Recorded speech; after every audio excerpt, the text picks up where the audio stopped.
नहमदुहु व नुसल्ली अला रसूलिहिल करीम अम्मा बाद फ़ौज़ बिल्लाहि मिनश शैतानिर रजीम बिस्मिल्लाहिर रहमानिर रहीम। आज हम सूरत इखलास के हवाले से कुछ अहम बातें और इस सूरत की खसूसियात, इसका ज़माना नज़ूल और इसके बारे में कुछ ख़ास तारुफ हासिल करने की कोशिश करेंगे। अल इखलास इस सूरत का महज नाम ही नहीं है बल्कि इसके मज़मून का उन्वान भी है, क्योंकि इस सूरत में खालिस अल्लाह ताला की तौहीद बयान की गई है। कुरान मजीद की दूसरी सूरतों में तो बिलअमूम किसी ऐसे लफ्ज़ को उनका नाम करार दिया गया है जो उनमें इस्तेमाल हुआ हो, लेकिन इस सूरत में लफ्ज़ इखलास कहीं भी इस्तेमाल नहीं हुआ। इसको ये नाम इसके मानी के लिहाज से दिया गया है। जो शख्स भी इसको समझकर इसकी तालीम पर ईमान ले आएगा वो शिर्क से निजात पा जाएगा।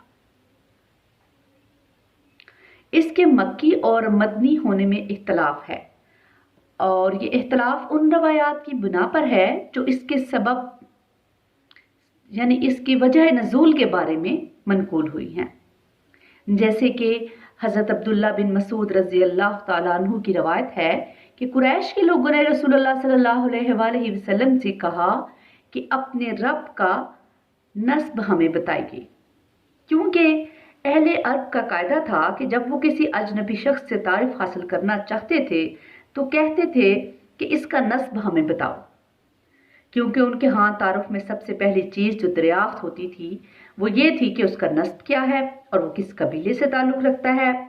इसलिए उन्होंने जब नबी पाक सल्लल्लाहु अलैहि वसल्लम से ये पूछना चाहा कि आप सल्लल्लाहु अलैहि वसल्लम का रब कौन है और कैसा है, तो उन्होंने कहा अपने रब का नस्ब हमें बताइए, जिसके जवाब में ये सूरत नाज़िल हुई। इस रवायत को तबरानी में मनकुल किया गया है। दूसरा, अबुल आलिया ने हज़रत उब्बी बिन काब रज़ियल्लाहु ताला अन्हु के हवाले से बयान किया है कि मुशरिकीन ने रसूलुल्लाह सल्लल्लाहु अलैहि वसल्लम से कहा कि अपने रब का नस्ब हमें बताइए। इस पर अल्लाह ताला ने यह सूरत नाजिल फरमाई। ये मुस्नद अहमद, इब्ने अबी हातम, इब्ने जरैर, तिरमिज़ी, बुखारी फिल तारीख, इब्न अल मुंजिर, हाकिम, बेहकी इसमें की रवायत मौजूद है। तिरमिज़ी ने इसी मजमून की एक रवायत अबुल आलिया से नकल की है जिसमें हज़रत उब्बी बिन काब का हवाला नहीं है और उसे सही तर कहा है। तीसरी बात, हज़रत जाबर रज़ियल्लाहु ताला अन्हु बिन अब्दुल्ला का बयान है कि एक अराबी ने और बाज़ रवायात में है कि लोगों ने नबी सल्लल्लाहु अलैहि वसल्लम से कहा कि अपने रब का नस्ब हमें बताइए। इस पर अल्लाह ताला ने यह सूरत नाजिल फरमाई। उसके अलावा इक्रिमा ने इब्ने अब्बास रज़ियल्लाहु ताला अन्हु से रवायत नकल की है कि यहूदियों का एक गिरोह रसूलुल्लाह सल्लल्लाहु अलैहि वसल्लम की खिदमत में हाजिर हुआ, जिसमें काब बिन अशरफ और हुय्या बिन अख्तब वगैरह शामिल थे, और उन्होंने कहा ए मोहम्मद सल्लल्लाहु अलैहि वसल्लम, हमें बताइए कि आप सल्लल्लाहु अलैहि वसल्लम का वो रब कैसा है जिसने आप सल्लल्लाहु अलैहि वसल्लम को भेजा। इस पर अल्लाह ताला ने यह सूरत नाजिल फरमाई। इनके अलावा चंद रवायात जो हैं इब्ने तैमिया ने अपनी तफसीर सूरत इखलास में नकल की हैं, जो कि ये हैं कि हज़रत अनस रज़ियल्लाहु ताला अन्हु का बयान है कि हैबर के कुछ यहूदी हजूर पाक सल्लल्लाहु अलैहि वसल्लम की खिदमत में हाजिर हुए और उन्होंने कहा ए अबुल कासिम, अल्लाह ने मलाइका को नूरे हजाब से, आदम को मिट्टी के सड़े हुए गारे से, इबलीस को आग के शोले से, आसमान को धुएं से और ज़मीन को पानी के झाग से बनाया। अब हमें अपने रब के मुतालिक बताइए। रसूलुल्लाह सल्लल्लाहु अलैहि वसल्लम ने इस बात का कोई जवाब न दिया। फिर जिब्राइल अलैहिस्सलाम आए और उन्होंने कहा ए मोहम्मद सल्लल्लाहु अलैहि वसल्लम, इनसे कहिए हुवल्लाहु अहद। इसके बाद आमिर बिन अल-तुफैल ने रसूल पाक सल्लल्लाहु अलैहि वसल्लम से कहा اے محمد صلی اللہ علیہ وسلم آپ کس چیز کی طرف ہمیں بلاتے ہیں؟ آپ صلی اللہ علیہ وسلم نے فرمایا اللہ کی طرف۔ عامر نے کہا اچھا تو اس کی کیفیت مجھے بتائیے، وہ سونے سے بنا ہوا ہے یا چاندی سے یا لوہے سے؟ اس پر یہ صورت نازل ہوئی۔ اس کے علاوہ ابن عباس رضی اللہ عنہ کی روایت ہے کہ نجران کے عیسائیوں کا ایک وفد 7 پادریوں کے ساتھ نبی صلی اللہ علیہ وسلم کی خدمت میں حاضر ہوا۔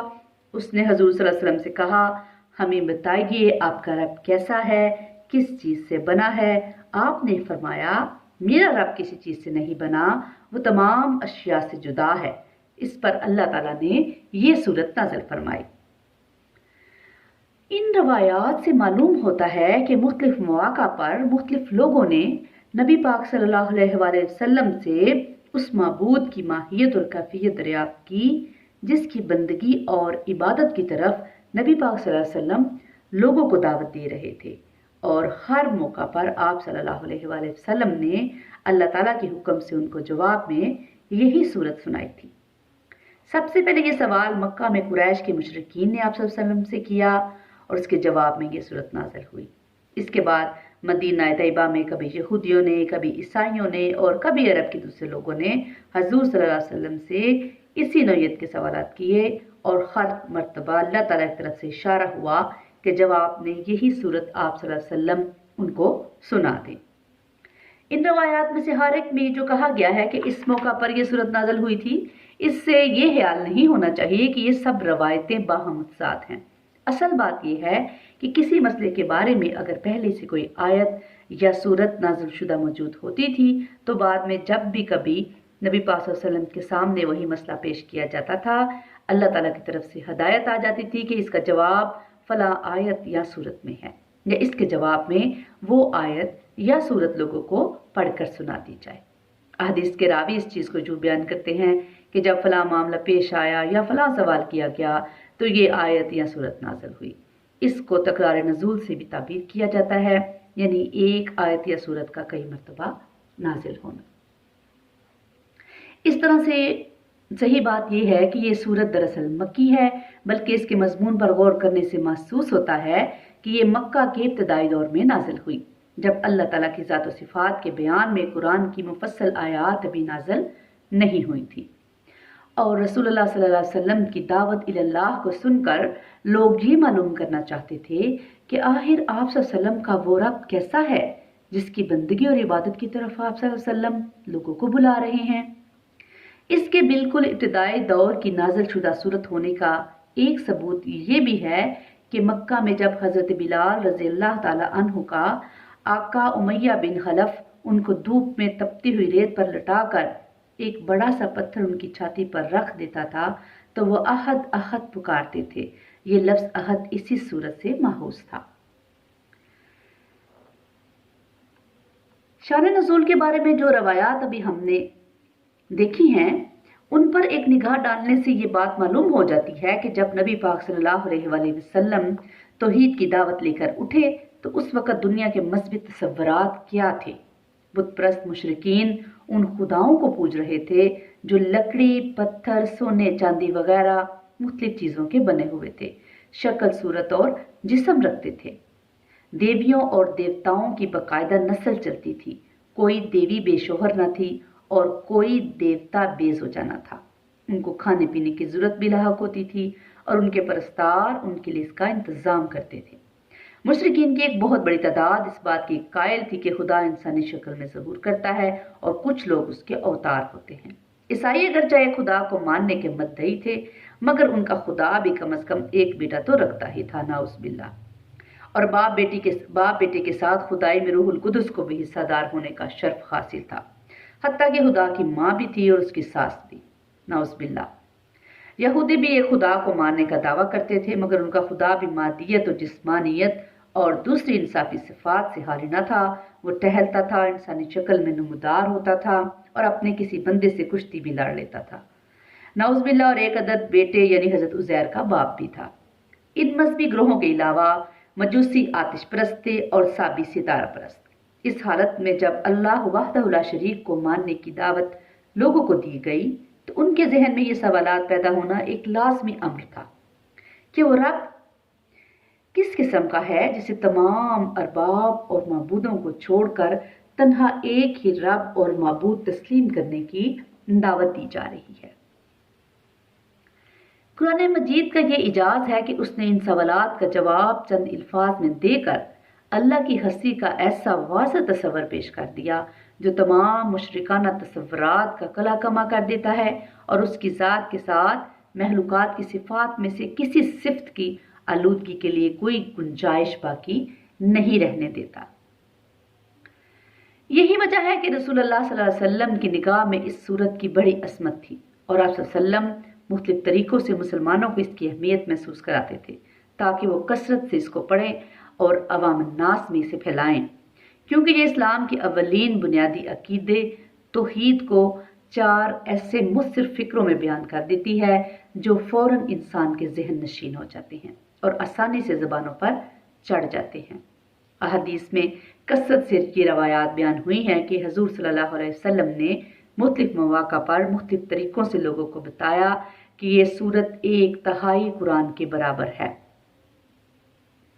बुखारी, मुस्लिम, अबू दाऊद, नसाई, तिरमिज़ी, इब्न माजा, मुस्नद अहमद और तबरानी वगैरह में इस मज़मून की मुतअद्दिद अहादीस अबू सईद खुज़री, अबू हुरैरा, अबू अय्यूब अंसारी, अबू दर्दा, मुआज़ बिन जबल, जाबिर बिन अब्दुल्ला, उबा बिन काब, उम्मे कलसूम बिनते उक़बा बिन अबी मुऐत, इब्न उमर, इब्न मसूद, कतादा बिन नोमान, अनस बिन मालिक और अबू मसूद रज़ियल्लाहु तआला अन्हुम अजमईन से मनक़ूल हुई हैं। मुफस्सिरीन ने भी हुज़ूर सल्लल्लाहु अलैहि वसल्लम की इस इरशाद की बहुत सी तौजीहात बयान की हैं, मगर हमारे नज़दीक सीधी और साफ बात यह है कि कुरान मजीद जिस दीन को पेश करता है उसकी बुनियाद 3 अकीदे हैं, एक तौहीद, दूसरा रिसालत, तीसरा आखिरत। ये सूरत चूंकि खालिस तौहीद को बयान करती है, इसलिए रसूलुल्लाह सल्लल्लाहु अलैहि वसल्लम ने इसको 1/3 कुरान के बराबर करार दिया। हज़रत आयशा रज़ियल्लाहु ताला अन्हा की ये रवायत बुखारी और मुस्लिम और बाज़ दूसरी कुतुब हदीस में नकल हुई हैं कि रसूलुल्लाह सल्लल्लाहु अलैहि वसल्लम ने एक साहब को एक मुहिम पर सरदार बनाकर भेजा और इस पूरे सफ़र के दौरान उनका मुश्किल तरीका ये रहा कि वो हर नमाज में कुल हुवल्लाह खत पर किरात खत्म करते थे। वापसी पर उनके साथियों ने हजूर सल्लल्लाहु अलैहि वसल्लम से इसका जिक्र किया। आप सल्लल्लाहु अलैहि वसल्लम ने फरमाया, उनसे पूछो कि वैसा क्यों करते थे। उनसे पूछा गया तो उन्होंने कहा कि इसमें रहमान की सिफात बयान की गई हैं, इसलिए इसका पढ़ना मुझे बहुत महबूब है। हजूर सल्लल्लाहु अलैहि वसल्लम ने ये बात सुनी तो लोगों से फरमाया, उनको खबर दे दो कि अल्लाह ताला भी उन्हें महबूब रखता है। इसी से मिलता जुलता वाक़या बहारी में हज़रत अनस रज़ियल्लाहु ताला अन्हु से मरवी है। वो फरमाते हैं कि अंसार में से एक साहब मस्जिद कुबा में नमाज पढ़ाते थे और उनका तरीका ये था कि हर रकत में पहले कुल हु अल्लाह पढ़ते, फिर कोई और सूरत तिलावत करते। लोगों ने इस पर एतराज़ किया और उनसे कहा, ये तुम क्या करते हो, कुल हु अल्लाह पढ़ने के बाद उसे काफ़ी ना समझकर कोई और सूरत भी उसके साथ मिला लेते हो, ये ठीक नहीं।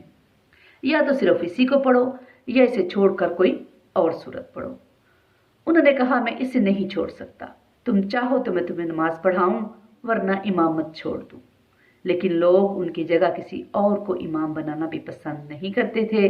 आखिरकार मामला हुजूर सल्लल्लाहु अलैहि वसल्लम के सामने पेश किया गया। आप सल्लल्लाहु अलैहि वसल्लम ने उनसे पूछा कि तुम्हारे साथी जो कुछ चाहते हैं उसे कबूल करने में तुमको क्या अमर मान्या है, तुम्हें हर रकत में यह सूरत पढ़ने पर किस चीज़ ने अमादा किया। उन्होंने अर्ज किया, मुझे इससे मुहब्बत है। आप सल्लल्लाहु अलैहि वसल्लम ने फरमाया, इस सूरत से तुम्हारी मोहब्बत ने तुम्हें जन्नत में दाखिल कर दिया। सुभान अल्लाह। अल्लाह ताला मुझे और आपको इस सूरत से मोहब्बत करना सिखाए और कुरान पाक को पढ़ने, समझने की और उस पर अमल करने की तौफीक अता फरमाए। चैनल को सब्सक्राइब कीजिएगा और दुआओं में याद रखिएगा। शुक्रिया।